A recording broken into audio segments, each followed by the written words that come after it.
quiero compartir con usted una palabra que se encuentra en la carta del apóstol Pablo a los Efesios. Y es una porción muy conocida, sin embargo, no por ello deja de tener poder la palabra del Señor. Y como siempre, les recuerdo que estamos leyendo la Escritura. Ya a esta fecha estamos en el libro de los Salmos. Espero que usted esté conmigo en el libro de los Salmos. Le comparto la palabra que he querido compartir todo este año con usted. Segunda de Timoteo, capítulo 2, verso 2. Lo que has oído de mí ante muchos testigos, esto encarga a hombres fieles que sean idóneos para enseñar también a otros. Acabamos de ver los hermanos que se han graduado en este curso de célula y oramos al Señor para que realmente esa palabra, esa enseñanza los convierta en hombres y mujeres idóneos para enseñar también a otros. Ese es el deseo y ese es el anhelo y esa es la meta. Y quiero compartir con ustedes esta palabra que está en Efesios, el libro, la carta a los Efesios, la escribió el apóstol Pablo estando en la cárcel, y estando en la cárcel él se preocupó por estos hermanos que estaban en Éfeso y les envía una carta. Esta carta, como muchas de ellas que escribió en la cárcel, él siempre mostró ese deseo de compartir con ellos un mensaje de parte de Dios, y me llama la atención que estando preso, su mayor preocupación era la gente que estaba afuera y no él que estaba preso. La carta del Filipenses que hablamos la vez anterior se le conoce como la carta del gozo. Está preso y habla de gozo y gócense y gócense. En la carta a los Romanos podemos decir que es la carta que habla de la justificación por fe. Y esta carta de los Efesios podemos decirle que es la carta de la gracia, porque este hombre la menciona no menos de 10 veces. Y tomando en cuenta eso, quiero hablar sobre la gracia, en este caso, para que usted entienda lo que es la gracia. Generalmente la gracia se denomina algo muy sencillo. La gracia es don no merecido, regalo no merecido. Esa es la definición más sencilla, y es verdad. Es un regalo que usted no merece, ni que yo merezco tampoco, pero que Dios decidió darnos. Pero la gracia también no tiene que ver con que es, aparte de ser un regalo no merecido, es recibir lo contrario a lo que usted merece.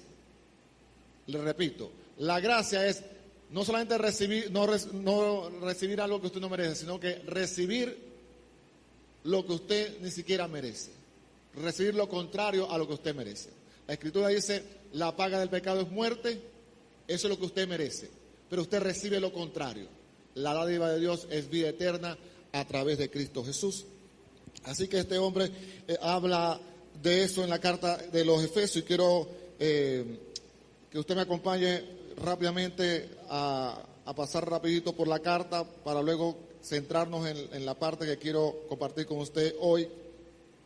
En el capítulo número 1, él habla sobre la bendición y sobre la razón de esa bendición.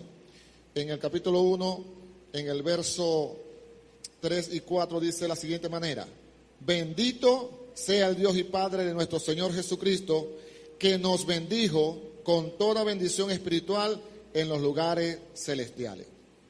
Me detengo aquí un ratico.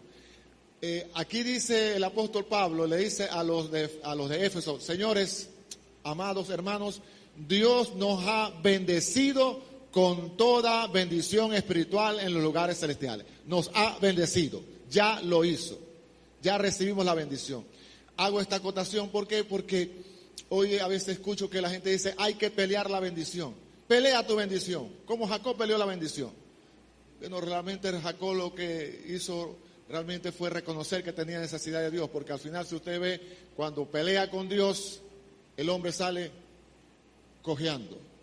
Dios lo debilitó, lo transformó, y lo transformó en Israel. Así que necesitamos realmente pelear la bendición, porque ya la hemos recibido. Dios nos bendijo con toda bendición espiritual. El siguiente verso dice, algo bien hermoso, creo que una de las cosas más hermosas que aparece aquí. Según nos escogió en Él antes de la fundación del mundo, para que fuésemos santos y sin mancha delante de Él. Allí se muestra la gracia en su máximo esplendor.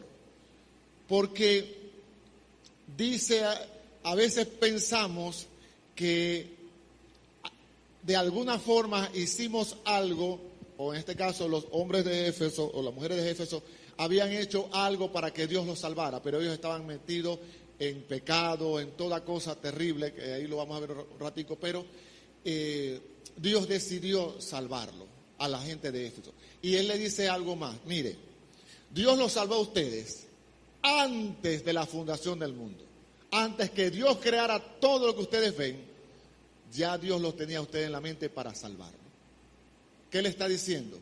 Ustedes no hicieron nada, ni pueden hacer nada, ni siquiera existían. Ni siquiera existían. Antes de la fundación del mundo, ya Dios había determinado salvarlo. Es decir, que la máxima expresión de la gracia es que no hicimos nada. No tenemos nada que nos podamos pensar de que, bueno, Dios vio algo en mí. No, ni siquiera existíamos, le dice a los efesios. Ustedes ni siquiera existían y ya Dios decidió salvarlo. Y es muy, muy importante que tengamos en cuenta eso. Porque no se trata de algo que hagamos, sino de lo que Dios hizo. En el capítulo número 2, Él habla de cómo Dios lo hizo. Él habla ese versículo tan famoso, Gálatas 2:8, donde nos dice el apóstol, porque por gracia soy salvo, por medio de la fe, y aclara, y esto no es de vosotros, pues es don de Dios, no por obra, para que nadie se gloríe. Se los aclara por si acaso le quedó alguna duda a la gente de Efesios. En el capítulo número 3, él ora, hace una oración por esta gente. Él está preso, le recuerdo que él está preso, tiene necesidades, tiene persecuciones, tiene dolores, algún tipo de necesidad que debe tener ahí, porque lo vemos en la carta de Filipenses, pero no, él decide orar por ellos. Efesios 3:14 dice de la siguiente manera: por esta causa doblo mis rodillas ante el Padre de nuestro Señor Jesucristo, de quien toma nombre toda familia en los cielos y en la tierra. Por ustedes, mis hermanos, estoy orando.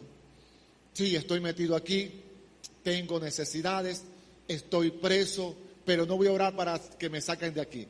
Voy a orar por ustedes, para que Dios le dé revelación de lo que Dios hizo en su vida a través del sacrificio que Cristo hizo en la cruz del Calvario. En el capítulo 4 habla sobre la unidad. Dice, yo pues preso en el Señor os ruego que andéis como es digno de la vocación con que fuiste llamado, con toda humildad y mansedumbre, soportándoos con paciencia los unos a los otros en amor, solícitos en guardar la unidad del Espíritu en el vínculo de la paz. Y luego, en un versículo que acaba de leer nuestro hermano Renzo, donde él nos habla sobre el trabajo que hace el Señor a través de su Espíritu Santo y los dones que ha dado a la iglesia. Verso 12 dice, a fin de perfeccionar a los santos para la obra del ministerio, para la edificación del cuerpo de Cristo.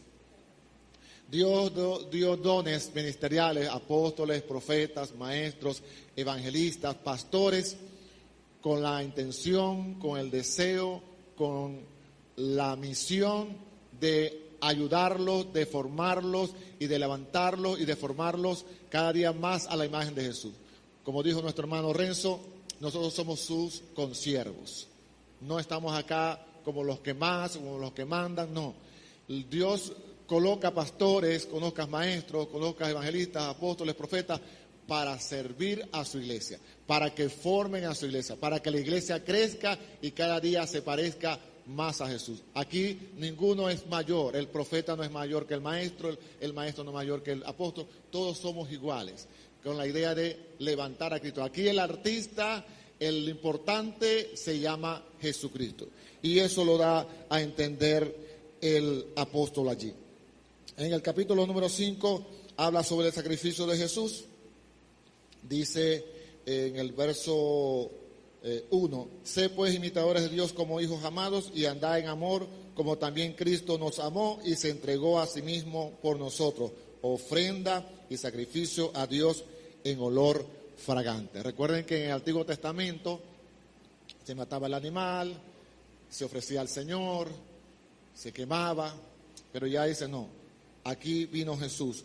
Y él hace esa acotación del sacrificio de Jesús porque más adelante lo va a mencionar en los versos últimos. Verso 25 dice, maridos, amad a vuestras mujeres, así como Cristo amó a la iglesia. ¿Cómo la amó? De manera sacrificial. Y se entregó a sí mismo por ella, para santificarla, habiéndola purificado en el lavamiento del agua por la palabra, a fin de presentársela a sí mismo una iglesia gloriosa, que no tuviese mancha ni arruga, ni cosa semejante, sino santa y sin mancha. Así también los maridos deben amar a sus mujeres. Luego ya al final dice el apóstol Pablo, grande es este misterio, mas yo digo esto con respecto a Cristo y la iglesia. Por lo demás, cada uno de vosotros ame también a su mujer como a sí mismo, y la mujer respete a su marido. De manera que el apóstol se pasea por esta carta tocando cada área. Y ya en el capítulo número 6 habla a los hijos, obedeced en el Señor a vuestros padres, porque esto es justo. Honra a tu padre y a tu madre, que es el primer mandamiento con promesa, para que te vaya bien y seas de larga vida sobre la tierra. Y vosotros padres, no provoquéis a ira a vuestros hijos, sino criarlos en disciplina y amonestación del Señor. Le habla a los padres y le habla a los hijos. Quiero que entienda algo. Esto lo está escribiendo el apóstol Pablo a la gente de Éfeso hace 2000 años atrás. ¿Por qué es importante entender eso? Porque hace 2000 años atrás no es como ahora. En aquel tiempo los padres, sobre todo en las familias, el padre tenía toda autoridad. El padre decidía qué se ponían, qué comían, a qué hora se acostaban. Inclusive decidía en quién iban a creer. Estos son los dioses que ustedes van a adorar. Aquí está, van a adorar a Saturno, van a adorar a Júpiter, van a adorar a Zeus. No, yo quiero adorar a Afrodita. No, Afrodita no, vamos a adorar a esto. Y él decidía todo. En aquel tiempo era así. De manera que cuando el apóstol le está diciendo a los padres, ustedes no lo provoquen a ira, no lo desesperen, le está diciendo, le está dando algo novedoso. Para ese tiempo era algo demasiado novedoso. No es como ahora. Y cuando le dice a los hijos que obedezcan a sus padres conforme a la Escritura, porque en ese tiempo la gente, en este caso los hijos, servían a los padres, eran más que todo por miedo, por temor, porque los padres, como les dijo, los hijos ni siquiera eran personas, eran proyectos de personas. Si nacían con algún defecto lo podían botar, si nacían ciegos, si nacían cojos lo botaban, porque eran cosas, no eran personas. Pero aquí el apóstol está hablando de valorar tanto a los hijos, a los padres, como los padres a los hijos. Era algo totalmente novedoso hace 20 siglos atrás.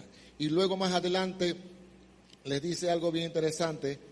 Dice, siervos, obedeced a vuestros amos terrenales con temor y temblor, con sencillez de vuestro corazón como a Cristo, no sirviendo al ojo como los que quieren agradar a los hombres. Aquí significa, le dice a los siervos, a los esclavos, mire, obedezcan a sus amos. Pero no cuando lo estén viendo o porque le van a dar con un palo. No, porque ustedes son siervos míos, del Señor. Y como son siervos del Señor, ustedes van a servir a sus amos como sirvieran al Señor. Eso es totalmente novedoso para esa época. Y luego dice algo más novedoso todavía. Dice así.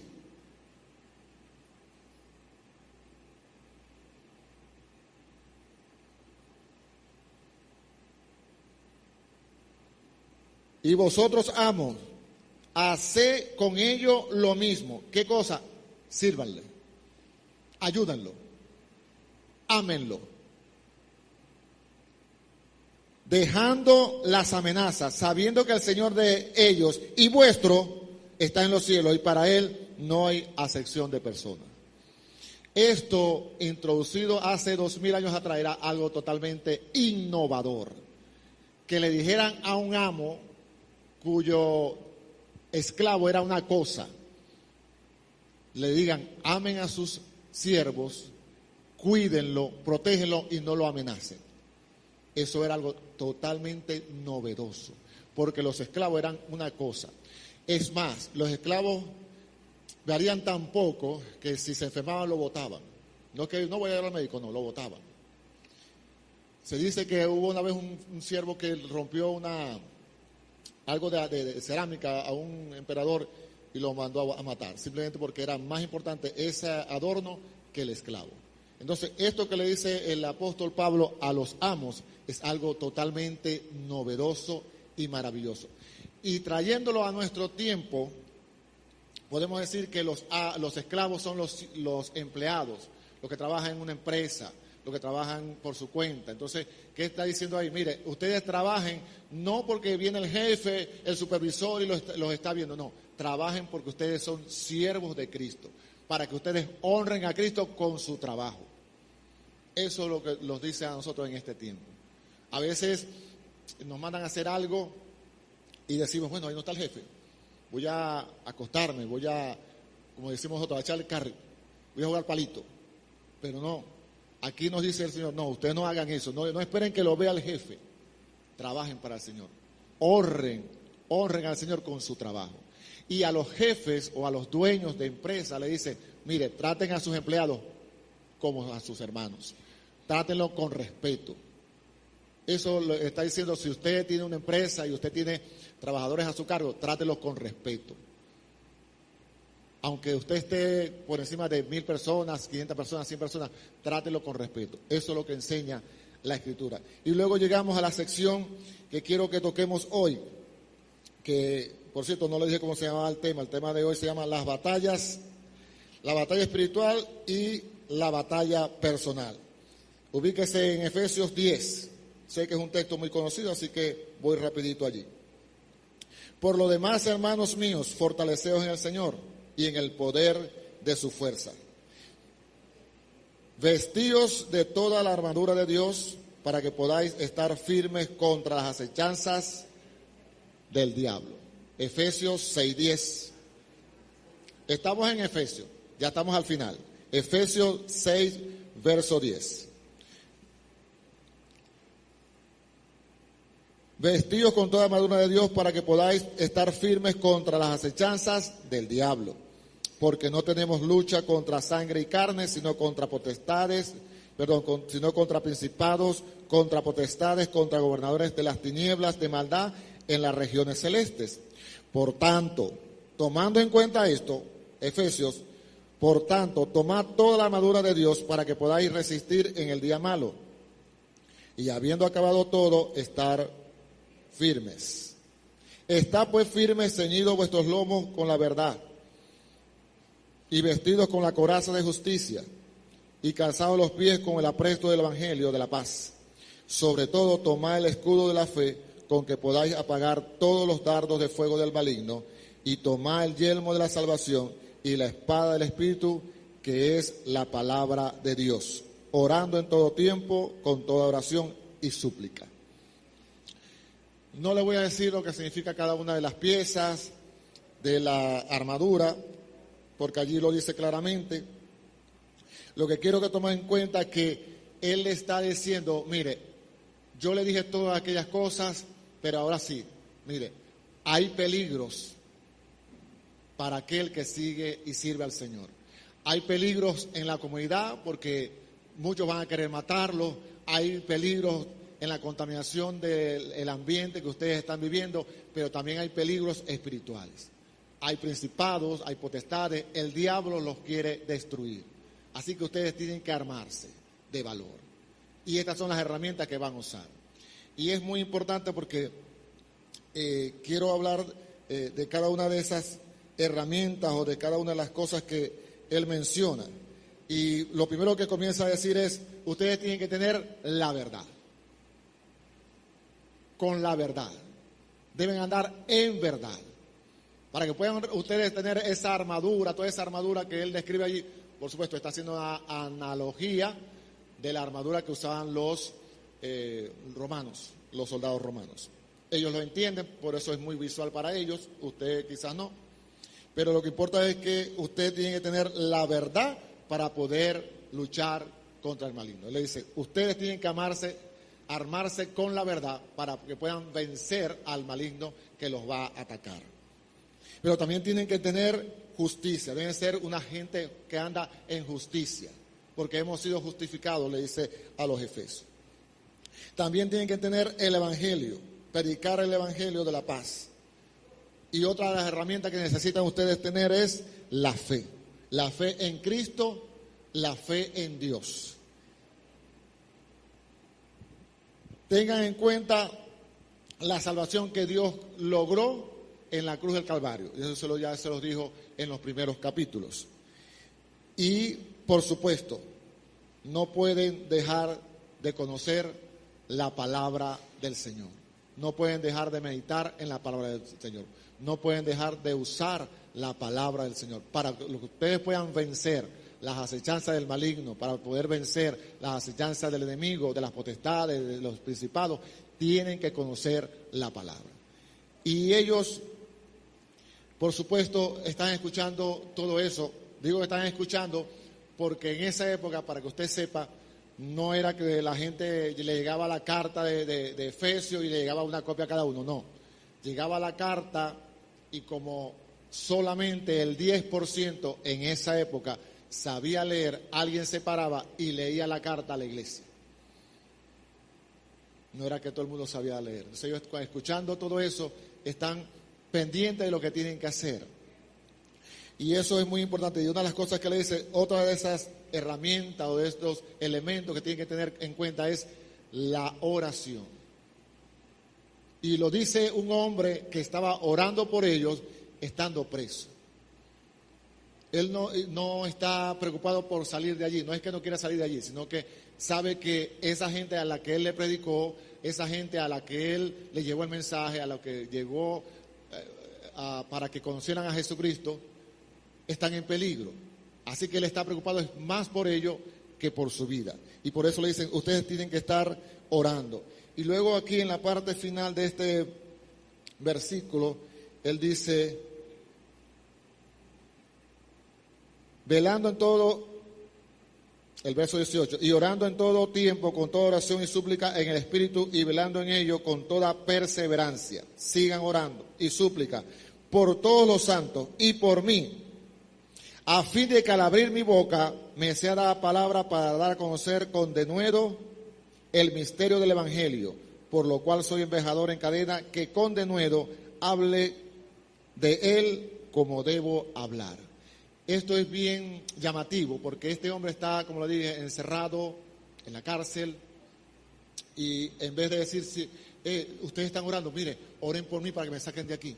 No, dice, oren por mí para que yo siga predicando como debo hablar, para que Dios me dé el valor. De nuevo significa valor, para que yo tenga valor para seguir predicando. Estoy preso por predicar a Jesús, pero oren por mí para que Dios me dé valor para seguir predicando, aunque me metan preso.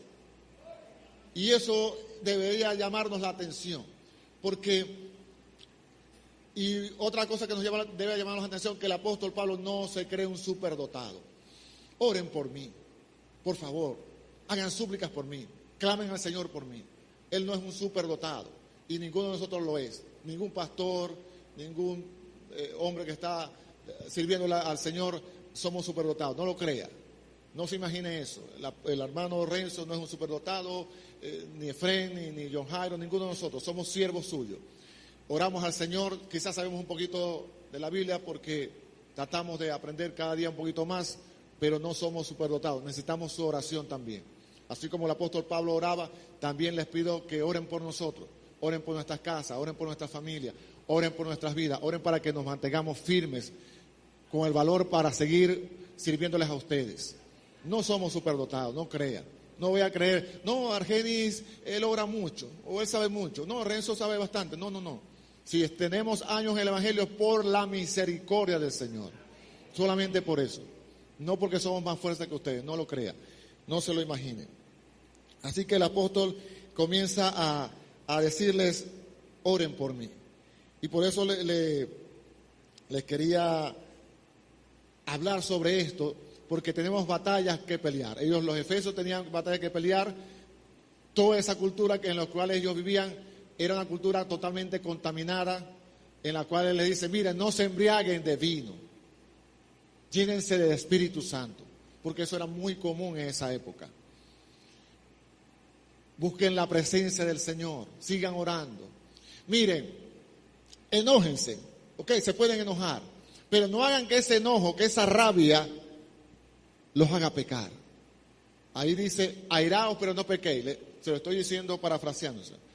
Se pueden enojar, pero no permitan que esa rabia sea tan enorme que los haga pecar.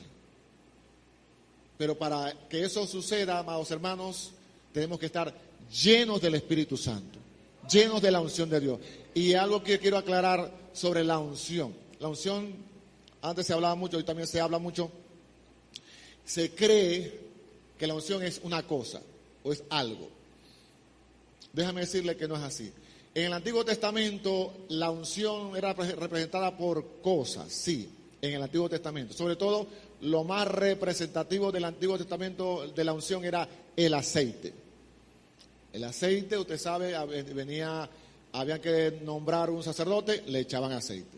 Había que nombrar un profeta, le echaban aceite. Había que nombrar a un rey, le echaban aceite. Y no era este que está aquí.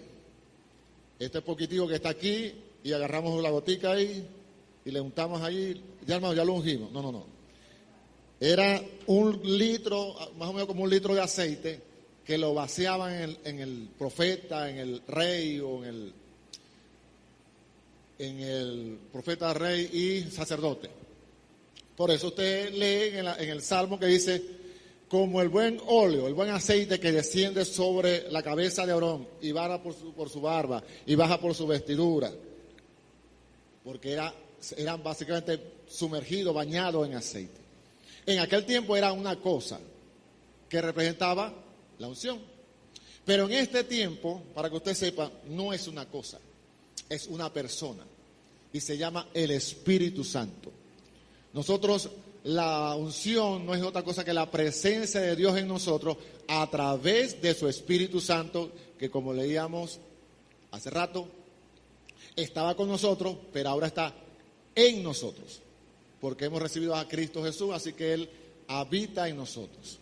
Y por eso dice el apóstol allí, no contristen al Espíritu Santo, sean llenos del Espíritu Santo. Entonces, quería decirle eso porque tenemos la idea de que la unción es algo, una cosa que flota. No, la unción es la presencia de Dios a través de su Espíritu Santo habitando en nosotros, mostrándose en nosotros, o por lo menos debe mostrarse en nosotros, a través de todo lo que Dios nos ha dicho del amor, la paciencia, la benignidad, la templanza, la mansedumbre. Todo eso es muestra del Espíritu Santo que se está manifestando en nosotros, o se debe manifestar en nosotros. Porque el apóstol Pablo también dice allá en Gálatas, manifiestas son las obras de la carne, usted la sabe. Más el fruto del Espíritu es amor, gozo, todo eso debe mostrarse en nosotros. Pero eso es una lucha y una batalla que tenemos usted y yo. A veces tenemos lucha o batallamos con nuestra fe. A veces nos preguntamos, ¿Dios es todopoderoso? Sí. Y si Dios es todopoderoso, ¿por qué no acaba con el mal? ¿Por qué no acaba con el diablo? Si Dios es todopoderoso, ¿por qué no me sana? Si Dios es todopoderoso, ¿por qué no me da lo que yo le estoy pidiendo? Y nuestra mente empieza a divagar. Y divaga muchas veces en esa batalla. ¿Por qué Dios no hace esto o no hace aquello? Y gracias a Dios que no lo hace. Porque Él es soberano. Él hace como Él quiere, cuando Él quiere y como Él quiere. Indudablemente nosotros oramos y le pedimos a Él y muchas veces responde y dice sí. ¿Creemos en milagros? Sí, yo creo en milagros. Soy testigo del poder de Dios sanando. Muchas veces mi esposa lo ha contado. Nuestro hijo menor, Josué David, cuando él nace anticipadamente, es hospitalizada en el Noriega y le dicen a ella, tu hijo nació con dificultades y se puede morir. Lo llevamos urgentemente allá al hospital universitario donde trabajamos y allá lo reciben. Me va a visitar mi pastor y mi pastora Ana, oran por mí, oran por él. Y el médico, ella que tiene conocimiento médico, le dice, mamita, el niño está, vos sabés cómo está la cosa. Sí, yo sé, pero va a vivir. Bueno, yo soy médico. Tu hijo tiene esto en el corazón, tiene esto en los pulmones, tiene esto. Tu hijo no va a vivir. Tu hijo se va a morir. Médicamente te lo estoy diciendo. Pero oramos y me pasaba del hospital, del trabajo al hospital y del hospital al trabajo. Dormía en la noche, trataba de dormir en el hospital, que usted sabe que si hay cosas de concreto que usted no duerme nada. Y ahí estuve por 15 días clamando al Señor y Dios hizo la obra. Y Dios sanó a mi hijo, a nuestro hijo, y ahí está echando bastante la batida. Así que sí creo en milagros. Creo que Dios responde, pero lo hace a su manera, cuando Él quiere y con el que Él quiere.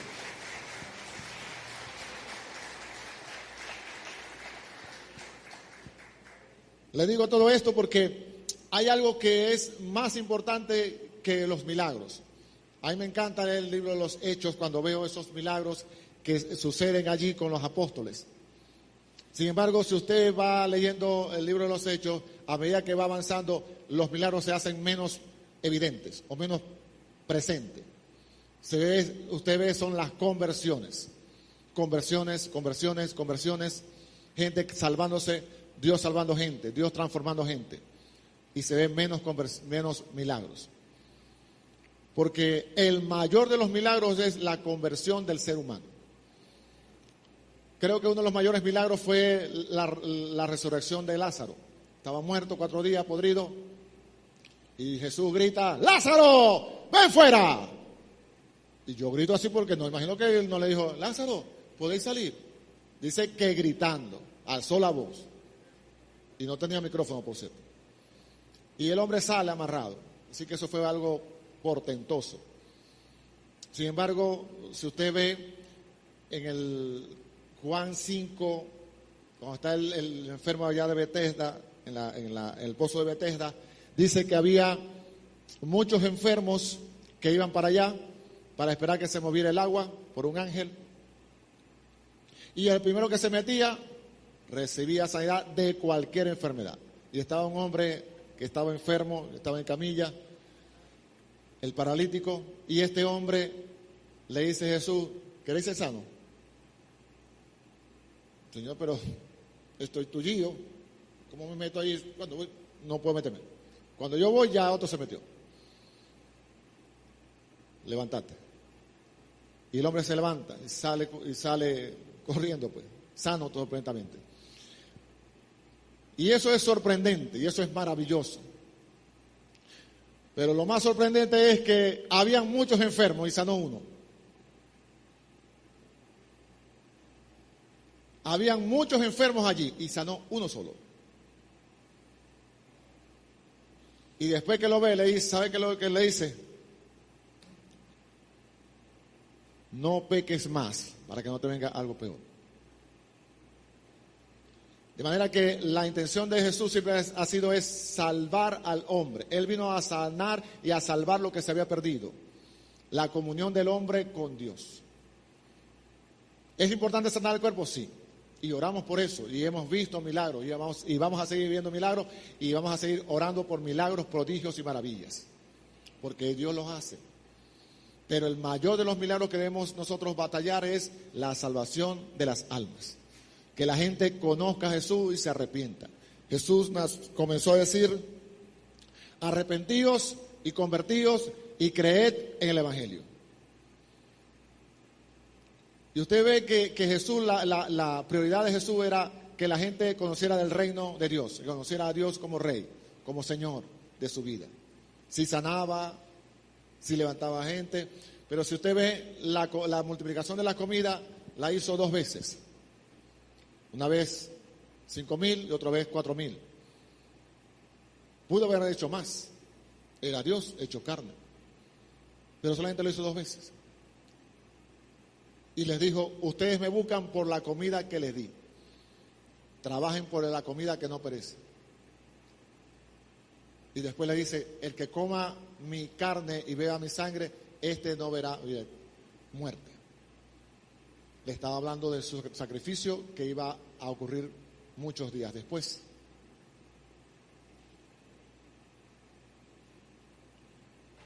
Y para eso nosotros es una batalla. El recordar que tenemos una misión que hacer y es llevar a la gente a los pies de Cristo. Esa es nuestra labor y es de toda la labor. No solamente del hermano Renzo, hermano Antonio que enseña o de mi persona, de todos. Muchas veces nuestra batalla es que no sé mucho. Decimos no sé mucho. Y eso es verdad. Nadie aquí lo sabe todo. Nadie. Y nunca lo vamos a saber. No tenemos todas las respuestas. Quizás nos acercamos a alguien y nos hace la pregunta del millón. Ajá, decime, si Dios es bueno, ¿por qué hay gente buena que se muere y los malos siguen viviendo allí? No lo sé.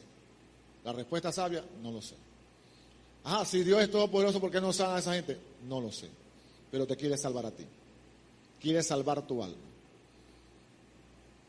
Mira, ¿por qué si Dios es bueno deja que vaya incendios y hayan terremotos? No lo sé, pero Dios te quiere salvar. No tengo esa respuesta. ¿Dios puede detener los terremotos? Sí, a veces los hace. Hay gente que hay terremotos y allí en medio de los escombros sale gente viva.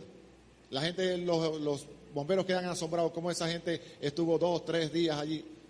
Dios permitió que estuvieran vivas. A veces no. Entonces a veces tenemos el temor de compartir la palabra del Señor porque pensamos que no tenemos todas las respuestas. Nunca vamos a tener todas las respuestas. Sabemos esto. Jesús nació, vivió, murió, resucitó y viene. Punto. Eso es el Evangelio. El Evangelio es Cristo. El centro de esta palabra, mis amados hermanos, el protagonista de esta película se llama Jesucristo.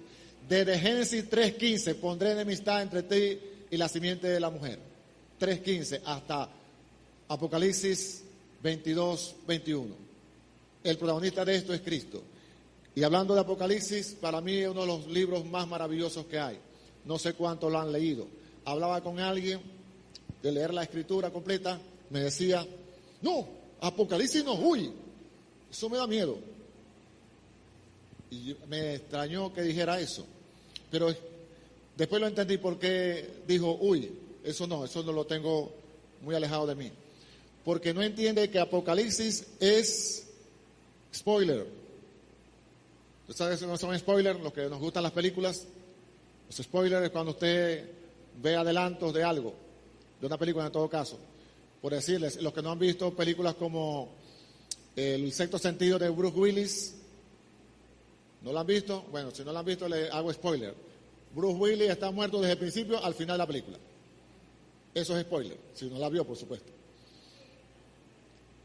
Está muerto, él es un psiquiatra, un terapeuta que habla con niños para ayudarlo y le dice al niño, mira, mi problema es que yo veo gente muerta. Ah, sí, ven para ayudarte.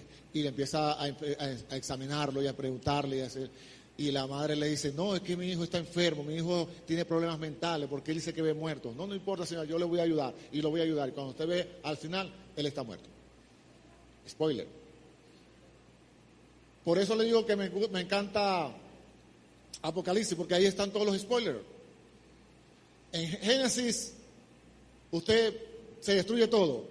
En Apocalipsis todo es reconstruido. En Génesis viene el diablo y mete las garras y daña todo.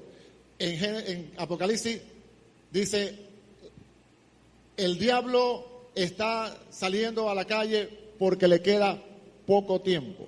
Y después dice, y al diablo lo agarraron y lo amarraron y lo lanzaron en una cadena al infierno. Spoiler. ¿Cuál es el problema? ¿El diablo viene a atacarnos? Sí. ¿Y nos quiere dar duro? Sí.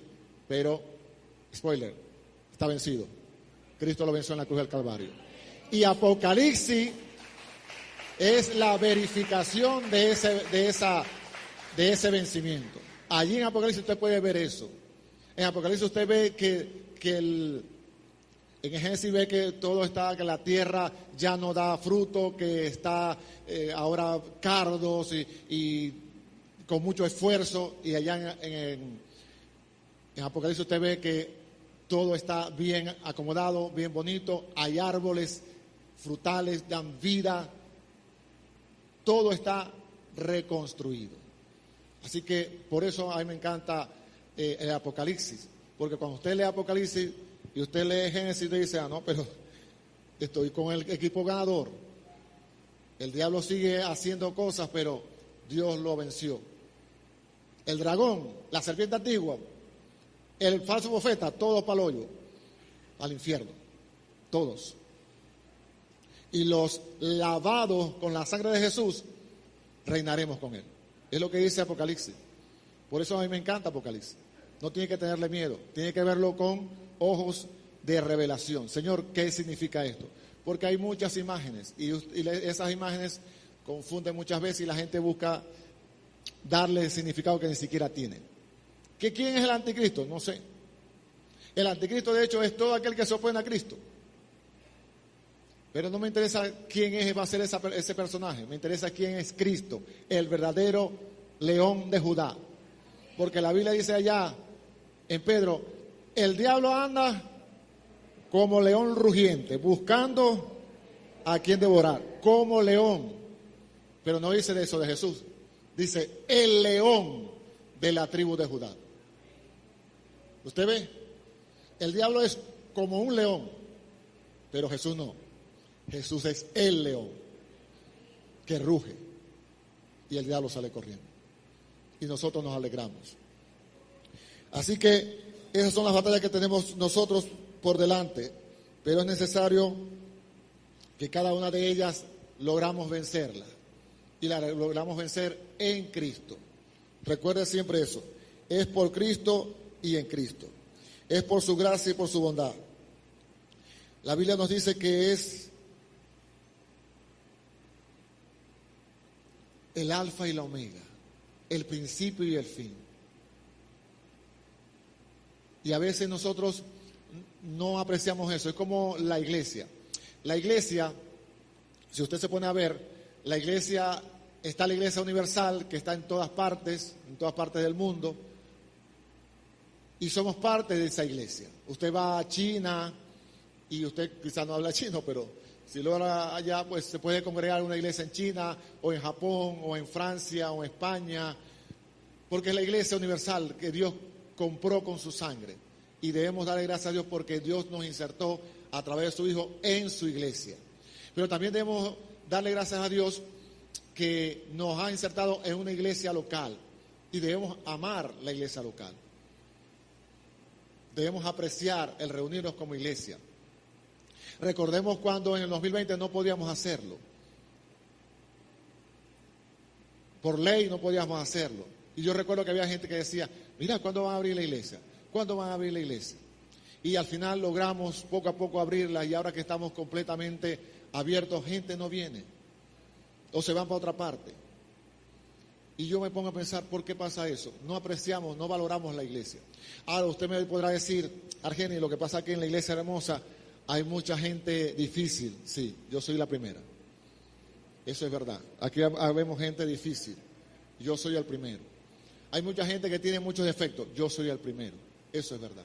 Hay mucha gente que habla y murmura. Sí, yo soy de esos que tiene defectos. Porque la iglesia está conformada por personas. Y mientras estemos de este lado del sol, vamos a seguir siendo perfeccionados. Es lo que dice la Escritura. Entonces, cuando usted ve esos defectos en la iglesia, ore. Si usted me ve defectos, ore por mí. Téngame compasión. Téngame compasión. Dios está trabajando conmigo, pero no ha terminado todavía. Y yo sé que Dios no ha terminado con usted. Y debemos apreciar el podernos reunir como iglesia, el poder orar como iglesia. Porque recordaba unas personas que decían, 3 personas, una decía, no, yo me alejé de la iglesia porque allí hay esto y esto, y no voy más a la iglesia. Después escuché a otra que decía, no, yo no voy a la iglesia porque, bueno, yo creo en Dios, pero no me gusta cómo está la iglesia funcionando, la iglesia de Cristo, decía ella. Y después recordaba a un hermano que decía que estaba Charles Spurgeon. A los que no saben quién es Charles Spurgeon, uno de los mejores predicadores del mundo en esa época. Y le decía, hace 200 años le decía a un amigo, mira, Charles, no me gusta mucho estar congregándome, tú sabes, eso no me cuadra mucho, tú sabes que el tiempo, la gente. Y él no le dijo nada. Como estaba en invierno y estaba en una habitación, agarró un palo, estaba en la chimenea, y lo sacó y lo puso aparte. Y siguieron conversando. Siguieron conversando sobre la iglesia, y estaban mirando esa leña. Y siguieron conversando y miraban la leña. Hasta que al final de la conversación, esa leña sola se secó, se apagó. El hombre entendió lo que le estaba hablando Charles Spurgeon. Y ojalá que usted lo entienda. Usted puede decir que nuestra iglesia tiene dificultades, defectos, sí, y muchos. Pero allá hay más dificultades. Y allá va a estar solo. Aquí estamos todos unidos. Y unidos, como dice la Escritura, cordón de 3 dobleces no se rompe pronto. Estamos para ayudarnos. Estamos para que cada uno de nosotros aporte su granito de arena y nos mantengamos firmes hasta que Cristo venga. Yo sé que de pronto yo digo algo o hago algo que a usted no le gusta, perdóneme y llámeme. Si digo algo que a usted no le guste o le molestó, lo dañó, llámeme. Dígame, Argenis, mira, me dijiste esto. Me dijeron allá que tú dijiste esto de mí. A lo mejor es mentira, pero a lo mejor usted me confronta y a lo mejor es verdad. Sí, yo dije eso, chico. Perdóname, no fue mi intención. Porque yo le voy a fallar y usted me va a fallar. Esa es la verdad. Pero en medio de esto estamos en la iglesia y debemos orar por la iglesia. Porque la iglesia es lo que Cristo se va a venir a buscar. Su iglesia. No individuos solos, llaneros solitarios. No, la iglesia. Dice que Él la lavó, la compró a precio de sangre, para presentársela a sí mismo como una iglesia santa y sin mancha y sin arruga. Una iglesia. Así que recuerde eso. Ore por su iglesia, clame por su iglesia, para que no esté batallando solo.